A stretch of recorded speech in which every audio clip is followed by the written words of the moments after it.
क्या आपको पता है सबसे प्रीमियम कार बनाने वाली कंपनी मर्सिडीज, उसका नाम एक बिजनेसमैन की बेटी के नाम से मिला।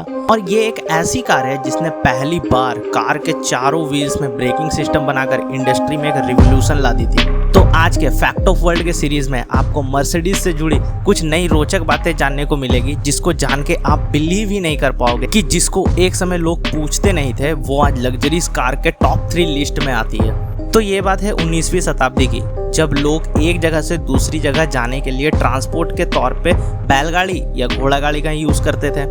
उस समय ना तो कोई मोटरसाइकिल थी और ना ही कोई बस। उसी दौर में 2 इंजीनियर थे जो इस सारी प्रॉब्लम्स का सॉल्यूशन ढूंढ रहे थे। जर्मनी में रहने वाले गॉटबिल डेमलर और कार्ल बेंज दोनों फॉसिल फ्यूल से चलने वाली एक गाड़ी की इन्वेंशन के बारे में सोच रहे थे। मगर जर्मनी में रहते हुए भी ये दोनों कभी एक दूसरे से मिले नहीं थे। मगर इनके आइडियाज और सोच ने दुनिया को वो दिया जिसके बारे में किसी ने सोची भी ना थी। तो सन 1883 में कार्ल बेंज ने अपने ही नाम से एक कंपनी खोली जिसमें 4 पहियों से चलने वाली एक ऑटोमोबाइल इंजन का इन्वेंशन किया था। और 1886 में मोटर वैगन के नाम से अपना इंजन पेटेंट कराकर ये दुनिया के पहले व्यक्ति बने जो इंटरनल कंबाइन इंजन बना सकते थे। और वहीं दूसरी तरफ डैमलर एक ऐसी इंजन बनाने के बारे में सोच रहे थे जो कि गैसोलीन से चल सके। और 1890 में डैमलर और उनके दोस्त विलियम मैबैक ने DMG नाम की एक कंपनी खोली जिसने एक ऐसी इंजन बनाई जिसको मोटरसाइकिल, बोट या किसी भी ट्रॉली से जोड़कर चला सकते थे, जो कि दुनिया में एक अलग ही इनोवेशन थी। और कुछ दिनों बाद डैमलर की मौत के बाद उनकी DMG कंपनी को उनके दोस्त मैकबैक संभालने लगे। ये दोनों कंपनी मार्केट में अपनी अपनी कार लॉन्च करने में लगी थी। मगर तभी उस समय फर्स्ट वर्ल्ड वॉर शुरू हो गया था और उनकी बनाई कार मार्केट में सक्सेस नहीं कर पाई और घाटे में जाने लगी। और इतना घाटा ये दोनों सहन नहीं कर पाए और फर्स्ट वर्ल्ड वॉर के बाद ये दोनों कंपनी एक होने का फैसला लिया। और 1901 की शुरुआत में डैमलर बेंज नाम से कंपनी की शुरुआत हुई।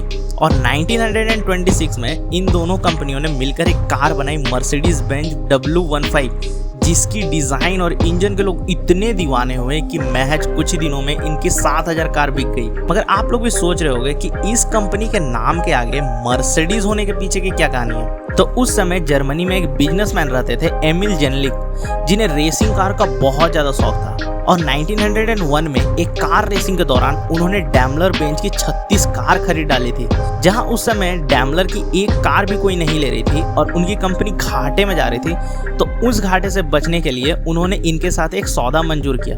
मगर एमिल ने डैमलर के सामने एक कंडीशन रखी कि डैमलर बेंज के कंपनी के नाम के आगे उनकी बेटी का नाम जोड़ा जाए। और डैमलर अपनी कंपनी को घाटे से बचाने के लिए ये कंडीशन भी एक्सेप्ट कर ली। और एमिल की बेटी मर्सिडीज जेनलिक के नाम के मर्सिडीज कंपनी के नाम के आगे लग गया और यहाँ से शुरुआत हुई मर्सिडीज बेंज की।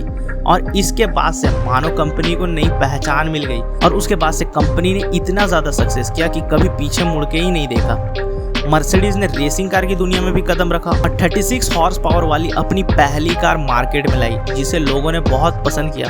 और 1924 में कंपनी ने कार की सेफ्टी पर बहुत ज़्यादा ध्यान दिया और वो पहली कंपनी बनी जिसने अपनी कार में चारों व्हील्स में ब्रेकिंग सिस्टम लगाया, जो कि ऐसा करने वाली दुनिया की पहली कंपनी बनी। और 1931 में कंपनी ने अपनी कार में सस्पेंशन लगाया।